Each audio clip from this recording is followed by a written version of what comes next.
Ciao a tutti amici di WeDrive e bentornati in un altro nostro episodio di Matching Numbers. Iniziamo oggi con un modello molto sportivo. Io personalmente l'ho sempre associato alla livrea Alitalia. Sto parlando, sì, della Fiat Abarth 131 Rally. Andiamo adesso però a scoprirle insieme. La Fiat 131 Abarth Rally fu una versione elaborata dall'Abarth della berlina classica Fiat 131, costruita tra il 1976 ed il 1978 in soli 400 esemplari. Lungamente utilizzata nel campionato mondiale rally, la 131 Abarth riuscì a conquistare ben 3 mondiali costruttori, una Coppa FIA Piloti ed un mondiale piloti, tutti tra il 1976 e il 1982. A Fiat venne assegnato il compito quindi di sviluppare la sua nuova arma per le competizioni su strada e gli ingegneri Abarth, da anni divenuti ormai parte integrante dell'intero gruppo Fiat, diedero così vita appunto nel 1975 alla sua prima elaborazione, basata su una normale versione Fiat 131 a 2 porte. Si trattava del prototipo Fiat Abarth 031 che, a parte le linee della carrozzeria, aveva veramente ben poco da condividere con la 131 di serie.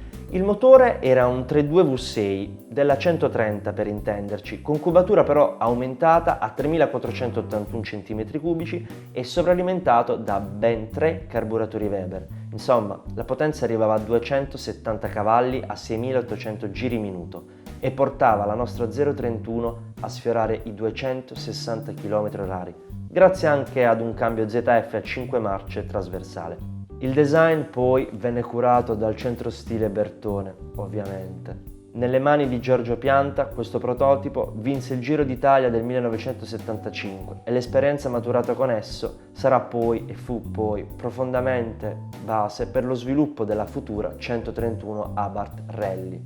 E fu così, con un ricco bagaglio di esperienze nutrite negli anni precedenti, che gli ingegneri dell'Abarth decisero quindi di mettersi al lavoro sul progetto 131 berlina a 2 porte. Per prima cosa, ovviamente, si decise di alleggerire la scocca, che era decisamente più pesante di tutte le sue concorrenti, in resina sintetica, materiale che venne scelto appunto per sostituire anche porte, cofani, parafanghi. Poi vennero aggiunti dei passaruota maggiorati per ospitare i pneumatici Pirelli P7 195/40 VR15 e anche i grandi spoiler per garantire la necessaria deportanza del carico aerodinamico. Ovviamente le prese d'aria facevano da padrona sulla carrozzeria della 131 Abarth. Cofano, fiancate, tutte queste utili a raffreddare ovviamente il generoso motore che necessitava di tanta aria fresca. Così modificata, la Abarth Rally conservava solo il passo della vettura di serie, rispetto alla quale ormai era diventata più corta, più bassa e più lunga. Insomma, era pronta per fare ciò per cui era stata progettata. Il motore fu un inedito 4 cilindri in linea con qualche punto di contatto con quello della Fiat 132 e della Lancia Beta e sfruttava solo parzialmente la precedente esperienza della 124 Abarth Rally. Inedita era anche l'architettura della testata in lega leggera che, insieme alla classica distribuzione a 2 alberi in testa molto diffusa nel gruppo, per la prima volta su una Fiat di serie furono anche introdotte le 4 valvole per cilindro. Il cambio, lo ZF poc'anzi citato, è un 5 marce ad innesti frontali che consentiva quindi cambiate rapide e precise, per cui sono previsti anche 3 rapporti al cambio e 8 rapporti al ponte. Particolare anche lo schema delle sospensioni che davanti ricalcavano quelle della 131 standard, mentre dietro erano quelle della X19. E andiamo adesso insieme a parlare del suo palmarès, della sua storia, quello per cui l'Abarth 131 era stata creata. Essa, con i suoi 400 esemplari, era appunto destinata all'uso agonistico e furono questi necessari per la sua omologazione, come anche per la 124 Abarth, per il gruppo 4 delle versioni Corsa. Le modifiche a cui fu sottoposta la versione stradale furono piuttosto consistenti e la trasformarono anche in una macchina molto diversa da quelle in vendita ai concessionari.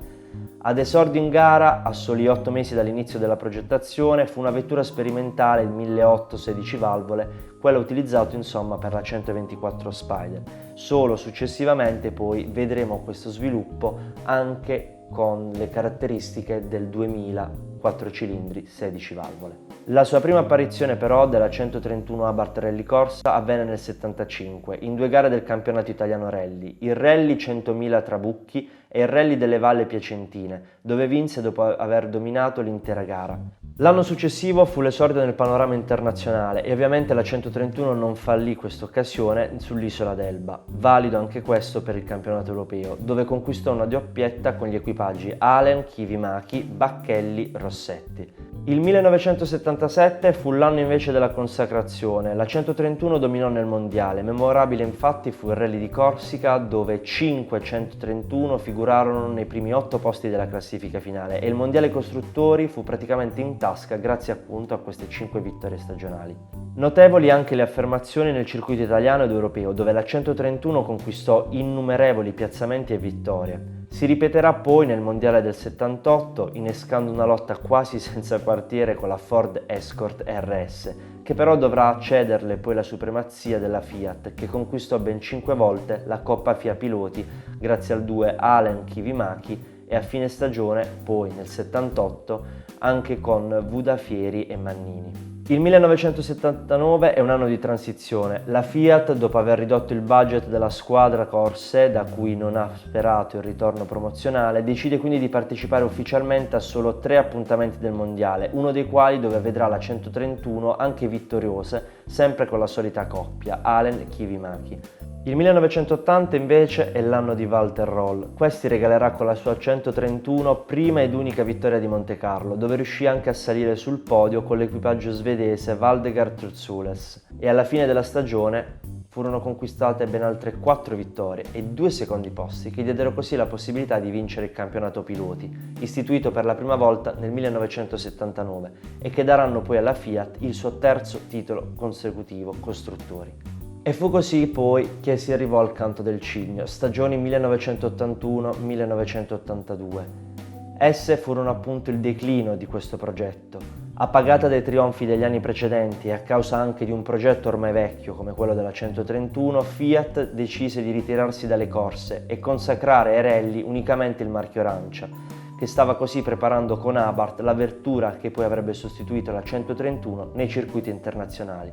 131 che grazie però alle scuderie private riebbe e comunque continuò a conquistare ancora vittorie come quella al Rally del Portogallo o alcuni piazzamenti nell'81 e un 7° posto anche all'Acropolis Rally del 1982. Bene ragazzi, un altro video volge al termine, siamo qui pronti noi a soddisfare ogni vostra curiosità, quindi perché non invitarvi a scriverci nei commenti cosa voi ne pensate di questo modello, se ne avete posseduta una, ma soprattutto la cosa più importante che vi chiedo è quella di lasciare un mi piace, nel caso in cui questo video vi sia piaciuto, farci sapere tutto quello che noi possiamo dirvi comunicando con noi, scrivendoci sui nostri canali social Facebook e Instagram e seguendo ogni nostro articolo sul nostro sito www.wedrive.tv.